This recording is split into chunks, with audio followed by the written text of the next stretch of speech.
It's day 15 on our 40-day journey through the Gospel of John. Thank you for joining us on this journey. Thanks for spreading the word and sharing this podcast with your friends as well. We're in John chapter 7. We've got a lot of ground to cover today, verses 1 to 36. And while we can't hit every detail in these 36 verses, there are some key highlights I want to make sure you don't miss. Stop in the name of the law. That's what my older brother used to say to me when we were kids. This was for a period of time soon after he had been appointed a member of the safety patrol team, the student safety patrol team at our elementary school. He took it pretty seriously, to say the least. He had the belt, he had the vest, he had the sash, he had the cool sheriff-like star that said safety patrol on it. He'd been given this authority by the powers that be at our school, and he brought that authority with him home, or at least he tried. Whenever he saw my little brother and I for a few days do something that he didn't approve of, he would shout at us, "Stop in the name of the law!" And even though we didn't fully understand what that common phrase meant at the time, we did get that it had some sort of special authority to it, that there was something about it. Some of those same dynamics are going on in our Bible reading for today. The religious law and order of Jesus' day are telling him, stop in the name of the law.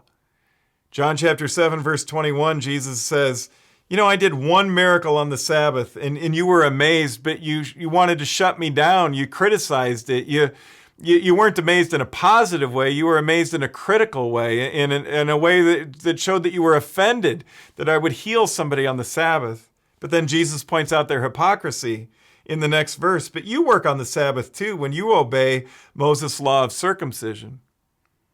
The law of circumcision, according to Mosaic law, was when a Jewish boy was born, 8 days later, he'd be circumcised to mark the covenant between God and this Jewish boy. But the religious leaders wouldn't wait until day 9. If 8 days after that Jewish boy was born, it was time for his circumcision. If that 8th day fell on a Sabbath, they'd do it on the Sabbath day. They'd do the work of circumcision on the Sabbath day. They'd make an exception to the Sabbath rule to carry out the spirit of the law, which is more important than the letter of the law. Elsewhere in the Gospels, Jesus says, you were not as human beings made for the Sabbath law. The Sabbath law was made as a gift to you so that you would find rest in the midst of your busy work. So if I see somebody who needs healing on the Sabbath day, Jesus is saying, I'm going to heal him. I'm going to do the work of that healing without hesitation because I'm sent into this world to do that. That's the spirit of God's law. But the religious law and order of Jesus' day doesn't understand God's law. And they don't understand the law because they don't understand God. And we know they don't understand God because they're looking face to face with God in human form in the person of Jesus Christ, and they don't recognize him.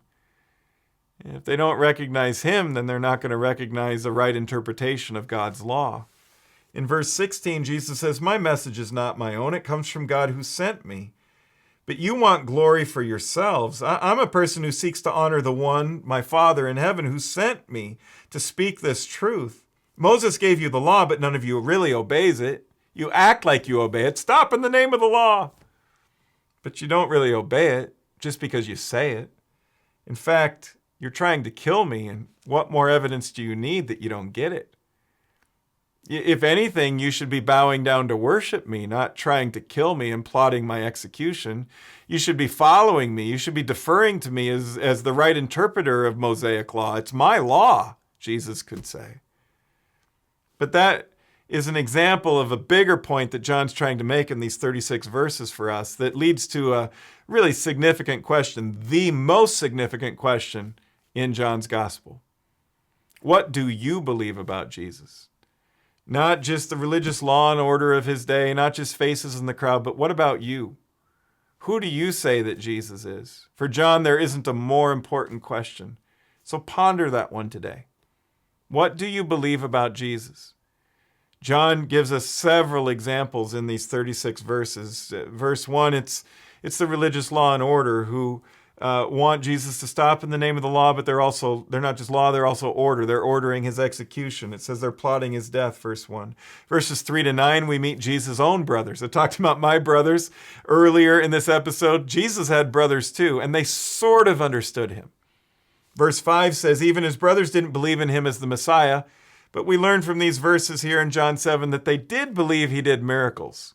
They believed he was quite accomplished at that. And they even gave him some career advice, brotherly career advice. Jesus, you should take your show on the road. You should go down to Jerusalem. You're a big deal in Galilee, but if you're big in Galilee, imagine how big you'd be in the big city of Jerusalem.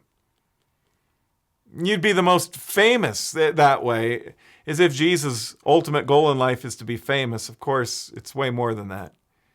He didn't come to get famous in this world. He came to save this world. Later on in verses 10 through 15, we meet faces in the crowd who, like the brothers of Jesus, like the religious law and order, don't quite get it. Some say, well, Jesus is a good guy. That's true, he is, but he's way more than that. Others say he's a fraud, he's a deceiver. That's not even close. Others say a few verses later in verse 15 that he's a great teacher. And they wonder how he can teach with such authority since he has no formal training. Well, he's God. That's about all the training you need. It's his law that he's interpreting. Then in verse 27, there's another group of people in the crowd who are starting to ask some really good questions. And they're starting to wonder about the identity of Jesus as the potential Messiah. But then they reach the wrong conclusion because they have some false expectations. They say, well, the Messiah, as we understand, it's going to appear out of nowhere, and Jesus comes from Nazareth, so it can't be him. They're so close. They're face to face with Jesus. They can hear him. They can talk to him. They can see him. But that doesn't mean that they aren't going to miss it. Just because we go to church, just because we call ourselves religious people, just because we read the Bible and know what it says, it really leads to this bigger question. But what do you believe?